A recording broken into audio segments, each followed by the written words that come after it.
C'est toujours un exercice périlleux, le masque et le micro. Merci beaucoup à notre groupe musical ce matin, à notre choriste. Content de voir certains musiciens qui se faisait longtemps qu'on n'avait pas vus. Et c'est toujours des belles retrouvailles. Alors, comme Christian le mentionnait plus tôt, on continue ce matin cette série sur le combat de l'Église et on a terminé ce bloc qui concernait notre liberté dans l'Église, qu'on a vu au chapitre 8, 9 et 10. Et là, on rentre dans un nouveau bloc qui concerne l'attitude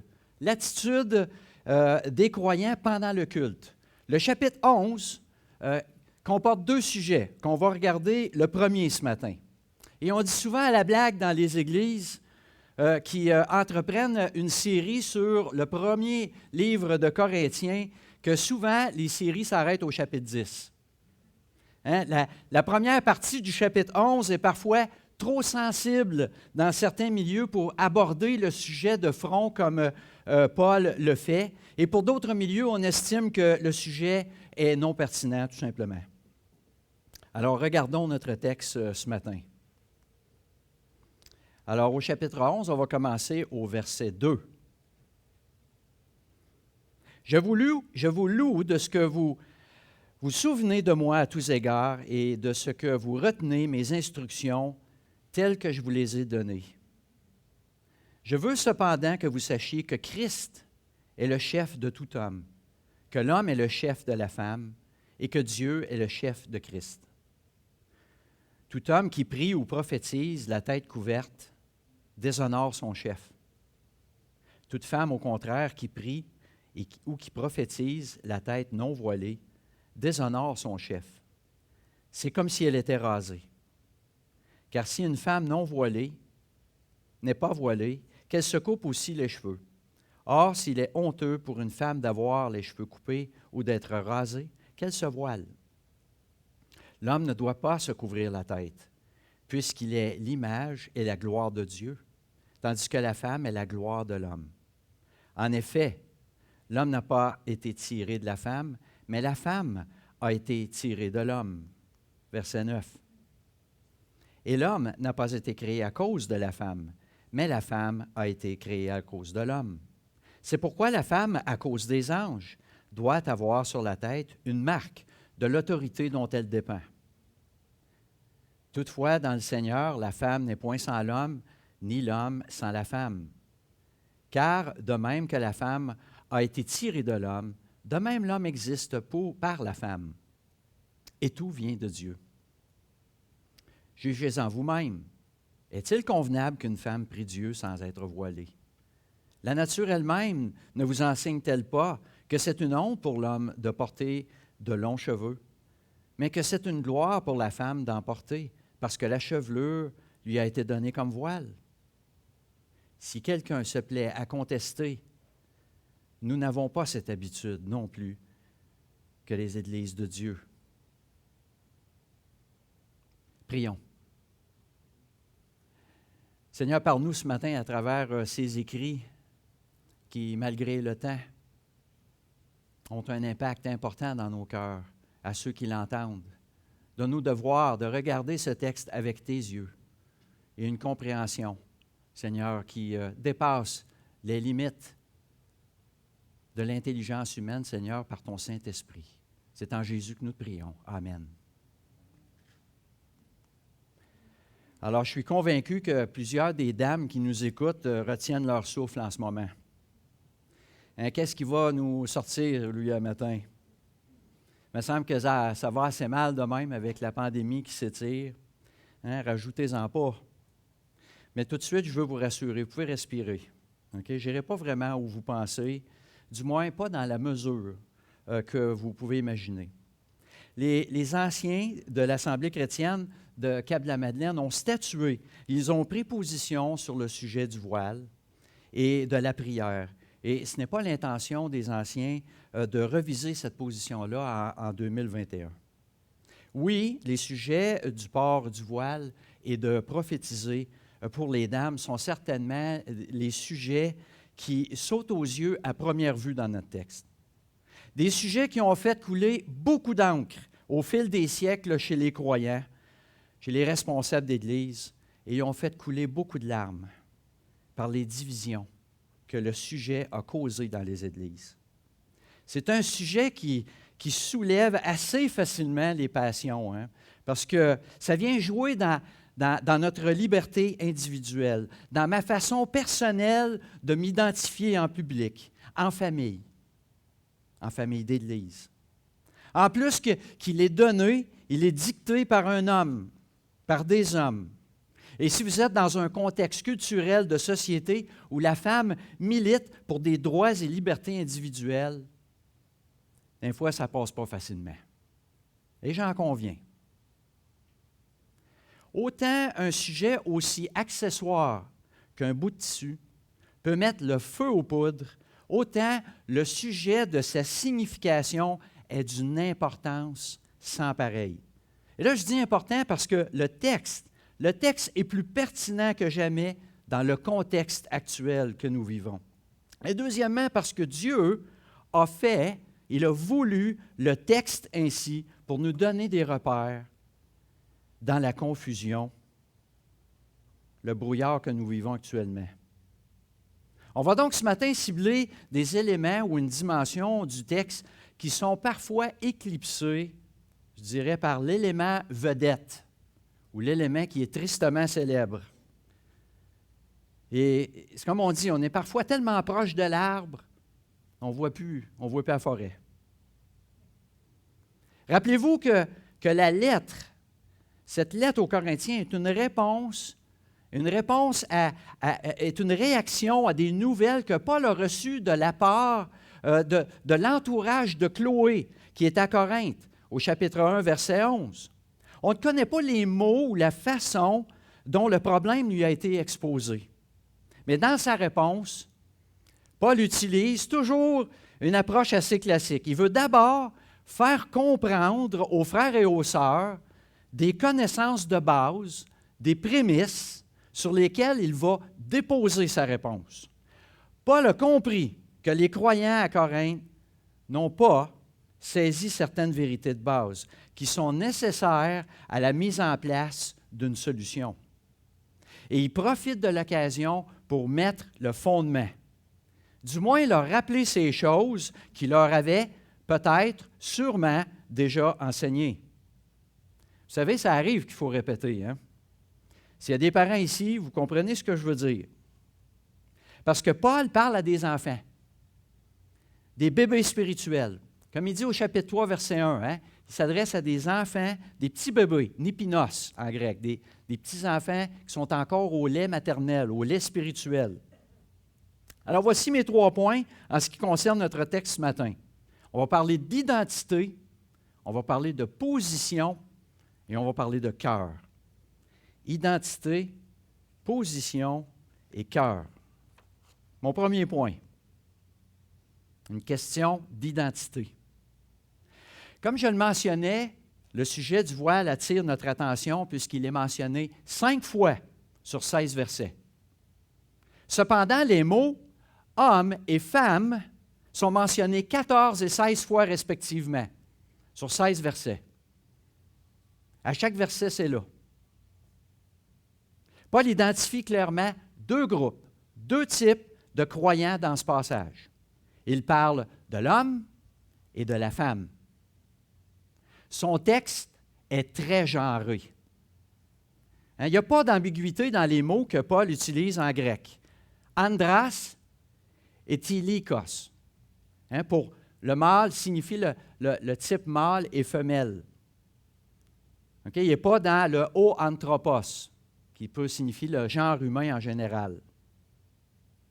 Je ne sais pas si vous réalisez, mais je vous déclare ce matin que c'est fort probablement une des dernières fois qu'on va pouvoir traiter du sujet publiquement sans représailles.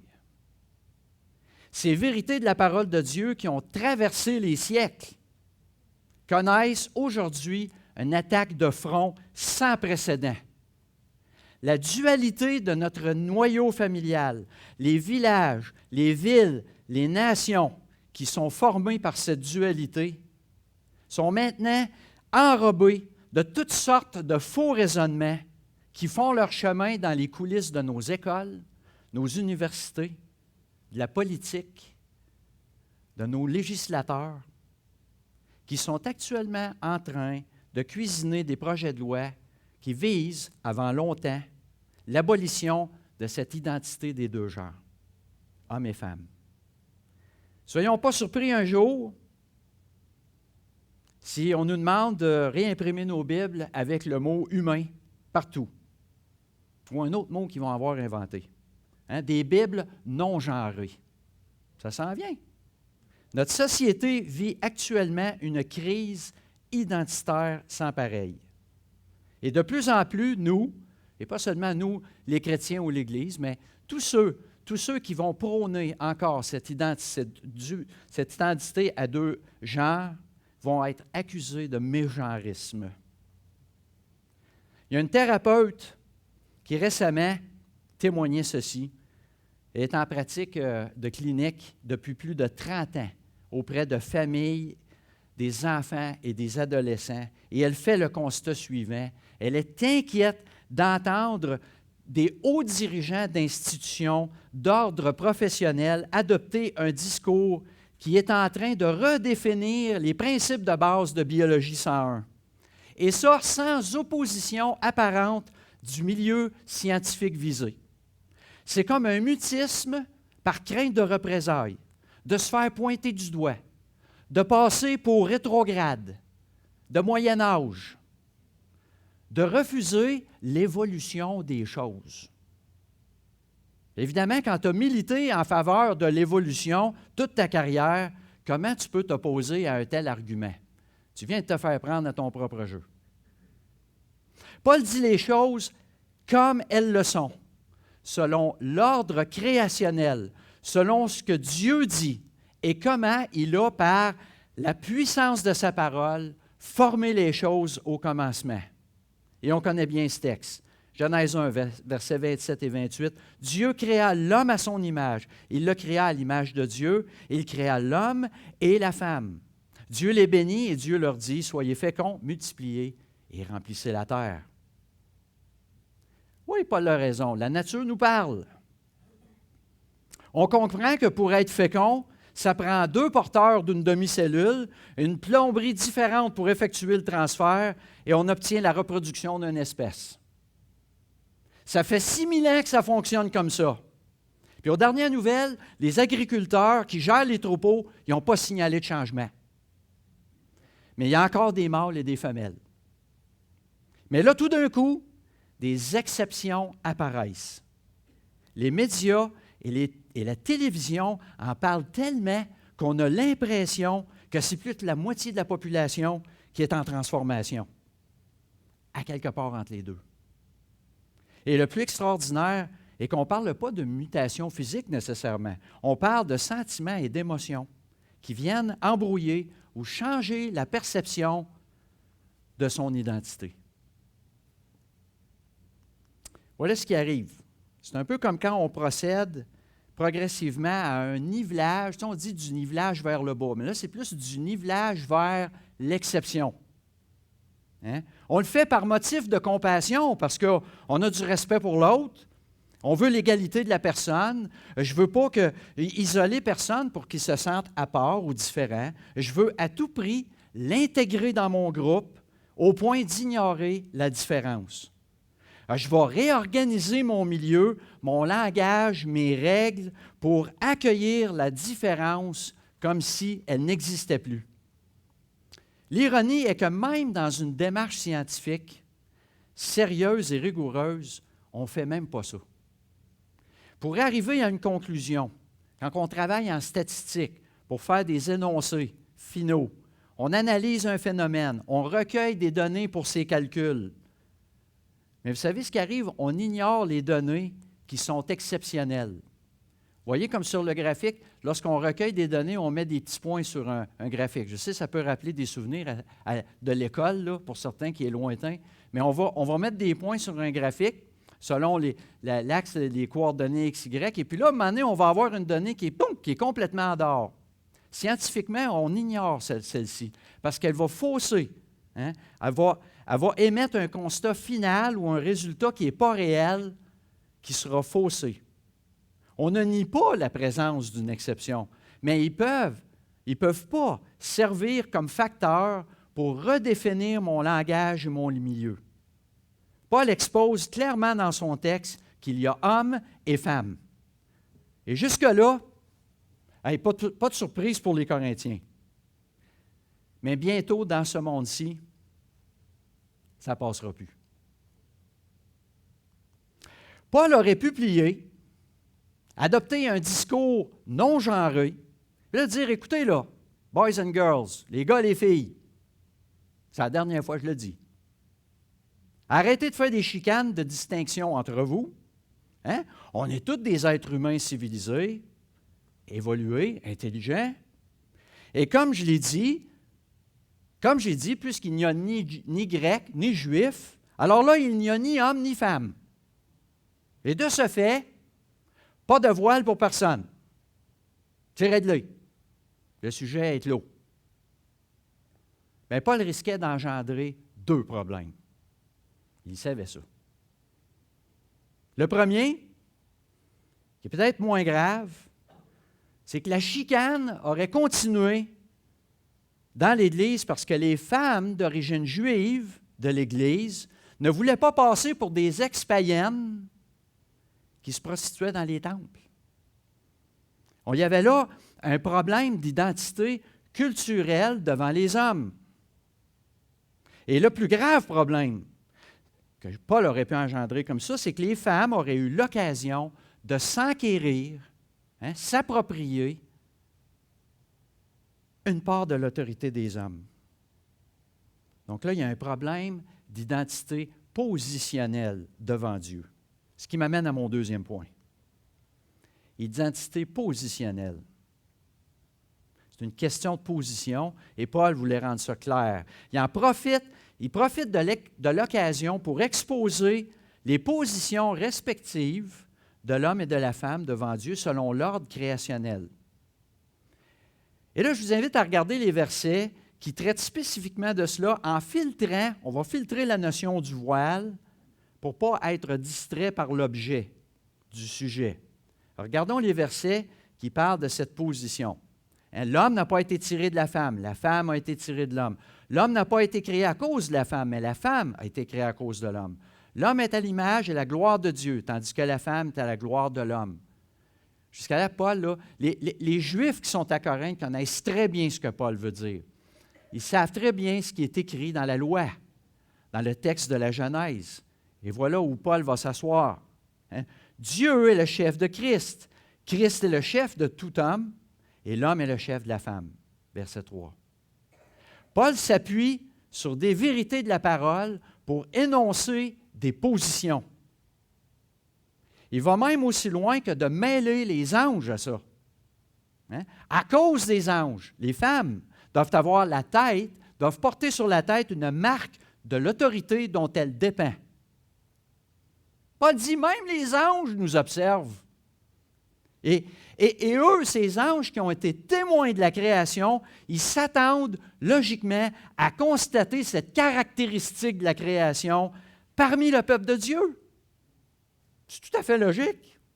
C'est dans l'ordre des choses que Dieu a fait. Ils devraient voir ça. Alors, qui dit chef, dit autorité sûre. Là, je ne vous apprends rien en disant que ce n'est pas les écrits de Paul. Ce n'est pas les écrits de Paul qui sont à l'origine de l'autorité de l'homme sur la femme dans cette belle histoire de l'humanité. Ça existait bien avant. Paul n'a rien déclenché. L'homme n'avait pas besoin des Écritures pour assujettir la femme. Mais ça ne les a pas empêchés de le faire non plus. On sait qu'au fil des siècles, les religions d'État, les mouvements sectaires se sont servis à outrance des Écritures pour justifier la suprématie masculine et fermer les yeux, tolérer, voire même en ajouter une couche dans certaines cultures qui étaient déjà fortement misogyne. Et puis regardez aujourd'hui. Hein, on rapporte une hausse importante des féminicides, que les cas de violence conjugale ont explosé au cours des dernières décennies. Les confinements de la pandémie auraient même amplifié le problème. Mon point ici, c'est que ce ne sont pas les textes bibliques qui motivent les bourreaux dans nos foyers du Québec.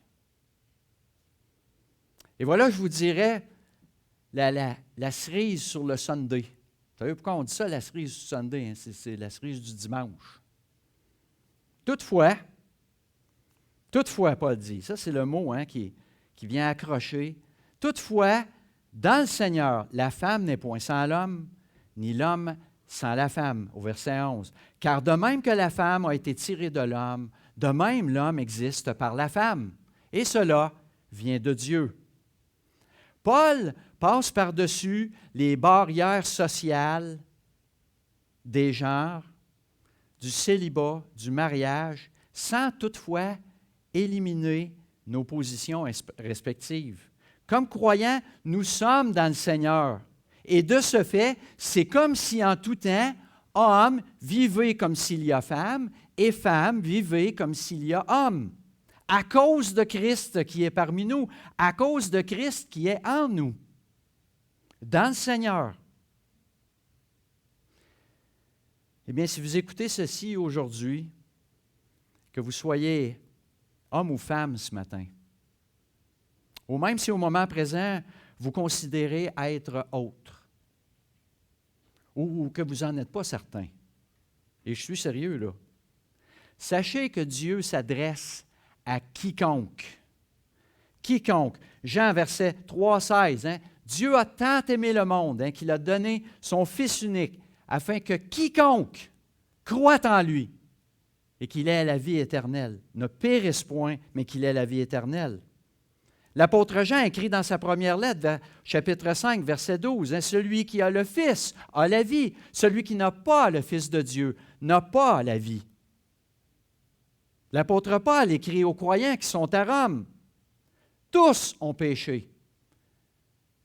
Quelle que soit votre identité, tous ont péché et sont privés de la gloire de Dieu. Mais la bonne nouvelle, en sachant que le salaire du péché, c'est la mort, le don gratuit de Dieu, c'est la vie éternelle en Jésus-Christ notre Seigneur. Sortez maintenant de l'esclavage du péché, de cette emprise qui vous écrase, qui vous décourage, qui vous tourmente l'esprit, et devenez un esclave, un serviteur de Dieu. C'est le même mot en passant dans les Écritures, à plusieurs endroits, esclave, serviteur de Dieu, qui transformera vos cœurs. Personne d'autre peut faire ça. C'est lui le fabricant. Il connaît son produit. Comme mon père disait, laisse pas un inconnu jouer en dessous du capot. Hein? Va chez le fabricant. Lui, il connaît ça. Mon troisième point, on parle du cœur. Moi, je pense que c'est vraiment une question de cœur. Tout homme qui prie ou qui prophétise la tête couverte déshonore son chef. Toute femme, au contraire, qui prie ou qui prophétise la tête non voilée déshonore son chef. Honorer. C'est un grand mot, ça. Ça dépend comment on veut le comprendre. Mais Paul s'adresse directement à la polémique de ce fameux voile. Et il y avait probablement dans l'Église des pro-voiles et des anti-voiles. Paul a tranché en faveur des femmes juives, vous direz. Oui. Mais cette décision lui servait de tremplin pour leur faire comprendre un troisième point très important. Et moi, ce matin, je vous propose de regarder la question du voile aussi comme une représentation extérieure de ce qui est à l'intérieur.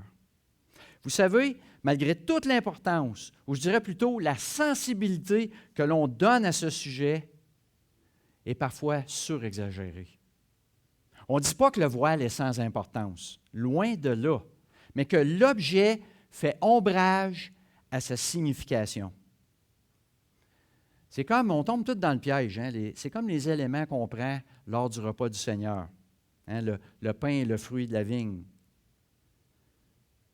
Il y a un problème si les symboles que nous prenons deviennent plus importants que celui qui est symbolisé, Jésus-Christ. Alors le voile, le tissu, hein, ne doit pas être plus important que ce qu'il représente. Et voici le raisonnement. Hein, premier point, c'est que l'apparence de notre corps, je pense que vous allez être d'accord avec moi là-dessus, l'apparence de notre corps ou de notre vêtement ne sont pas des facteurs de piété. Que la femme soit sans cheveux ou que l'homme soit aux cheveux longs, ça n'en fait pas des gens qui peuvent être moins spirituels. Deuxième point, le principe de la chefferie de Christ sur l'homme et de l'homme sur la femme est universel. Il n'est pas circonscrit par un lieu physique. Ça ne s'applique pas exclusivement quand vous rentrez dans l'assemblée des croyants. Et troisième point, c'est le seul endroit dans les Écritures que le sujet ou l'objet du sujet est traité. Et à cause d'une problématique ponctuelle de nature culturelle et de mœurs. Rappelez-vous le sujet que Paul traite dans les 3 chapitres précédents. C'est intéressant. Juste avant, qu'est-ce que Paul parlait dans ses lettres, au chapitre 8 à 10? Qu'est-ce qu'il parlait? Hein? Il parlait des problèmes reliés à la liberté des croyants dans l'Église. Alors, il est donc raisonnable de croire que le problème entourant le non-port du voile soit une situation, entre guillemets, de viande sacrifiée aux idoles. Ce que je veux dire, c'est que la façon dont certaines femmes se comportaient en scandalisait plus d'un dans l'Église. Et Paul aurait fait comme une leçon d'objet, et il avait parfaitement raison de le faire et de l'écrire ainsi. Vous savez, il y a un temps où on appelait le chapeau un couvre-chef. En tout cas, jusque dans les années 80-90, le terme était encore officiellement utilisé dans les forces armées. Mais les temps changent et même dans l'armée, il faut que ça évolue. Mais du temps, hein, vous savez, que ce soit la calotte, le béret ou le képi, c'était des couvre-chefs. Okay? Ils étaient distinctifs et représentatifs de la position que le militaire occupait dans la hiérarchie. Hein? Il était dans les rangs où il était un officier. Et c'est ce qui le distinguait. Mais vous deviez d'abord démontrer, deviez être capable d'en être un avant de le porter. Deviez faire vos preuves pour être jugé digne de le porter. Les moments et les endroits, les circonstances de se coiffer ou non étaient entourés de règles pour une démonstration du respect de ceux qui étaient en autorité sur nous. Là, fiez-vous pas à tout ce que vous voyez dans les films par rapport à cela. On en voit des choses, surtout les films américains. C'est n'importe quoi. Cependant, comme vous le savez, hein, l'habit ne fait pas le moine. Hein? Mais moi, je vous dirais, le couvre-chef, même dans l'armée, ne fait pas le soldat ni l'officier parfois. Ce qui nous amène à la question de savoir où il est le combat dans tout cela. On parle du combat de l'Église. Mais moi, je vous propose ce matin que ce texte de la parole vivante de Dieu nous interpelle, nous les croyants, hommes et femmes de l'Église, à penser et à agir devant nos chefs respectifs comme Christ a pensé et agi devant Dieu le Père, son chef. Christ l'a honoré dignement dans l'obéissance, le respect et le désir d'accomplir sa volonté. Bon, là, sans doute, certains pourraient dire, écoute, aimer Dieu, c'est une affaire, mais tu ne connais pas mon mari. Vous connaissez cette histoire de cet ange déchu qui parcourait les campagnes le dimanche matin. Il était irrité d'entendre cette petite église dans le milieu de la campagne. Ça chantait fort, ça louait Dieu. Puis là, il s'est dit, « ça, c'est rien que de l'apparence. m'a rentré là-dedans. Moi, il a fait peur, tu vas voir. Il rentre, le chaud de boucan, mon ami, les ténèbres. Ça a sorti, les gens, ça sortait par les sorties de secours. Ça se cachait en dessous des bancs. Et puis là, il disait, eh bien, c'est ça que je pensais. Mais il restait juste le prédicateur puis une vieille veuve de 93 ans qui est encore là. Là, il regarde le prédicateur, il dit, toi, c'est normal, tu n'aies pas peur de moi. Il dit, tu parles contre nous autres à tous les dimanches. Mais il regarde la vieille veuve, il dit, toi, je ne comprends pas pourquoi tu n'as pas peur de moi. Bien, elle enlève son voile.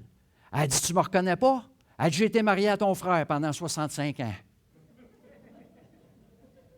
Pas facile d'un fois. Le respect, l'honneur, cet amour, on sait. C'est tout un combat, c'est tout un défi. Mais aimer Dieu de son cœur, de tout son cœur, de toute sa force, de toute sa pensée, et aimer son prochain comme soi-même. Je vous invite à le regarder comme ceci. C'est comme une cascade. Hein? Dieu déverse son amour sur Christ. Christ déverse sur l'homme et l'homme sur la femme. À chaque étape, c'est comme une valve. Il y a une action qui est en cours. Dieu a rempli d'amour Christ, son Fils.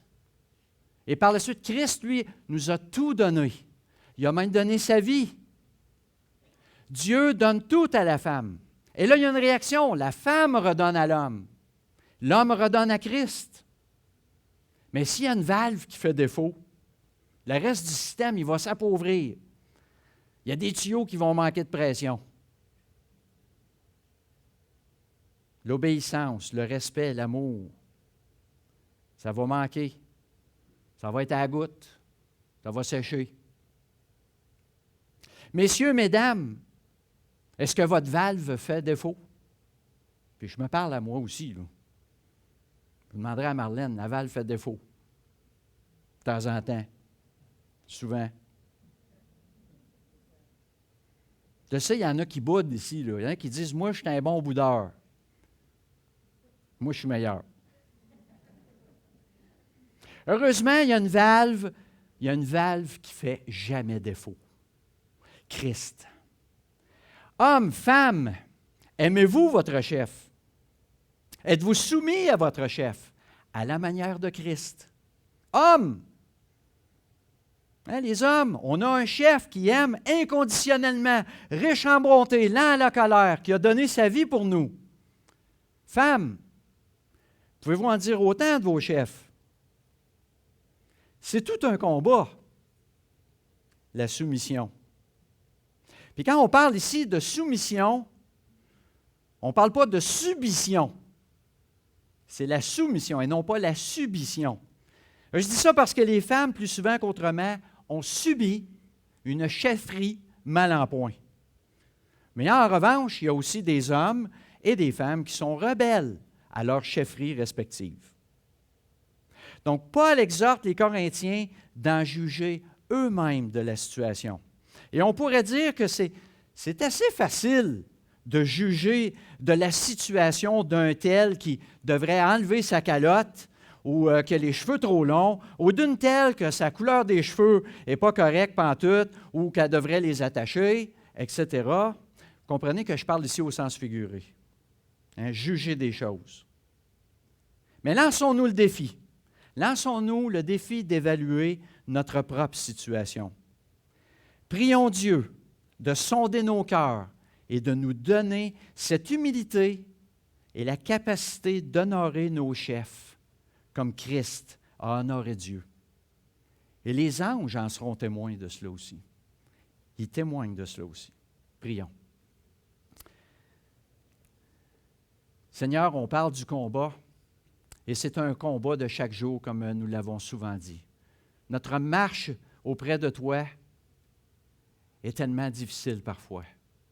Donne-nous de regarder à nos cœurs et de considérer à quel point, comment toi tu as été soumis à l'autorité du Père. Seigneur, dans un amour inconditionnel, et que nos cœurs, que nos sentiments, que nos pensées ressemblent à toi, Jésus-Christ, de plus en plus. Aide-nous, Seigneur Jésus. Aide-nous dans ce combat qui parfois, Seigneur, détruis des témoignages, détruis des familles, détruis des églises. Ah, Seigneur, aie pitié de nous. C'est dans le nom de Jésus-Christ que nous te prions. Pour ton nom et ta gloire. Amen.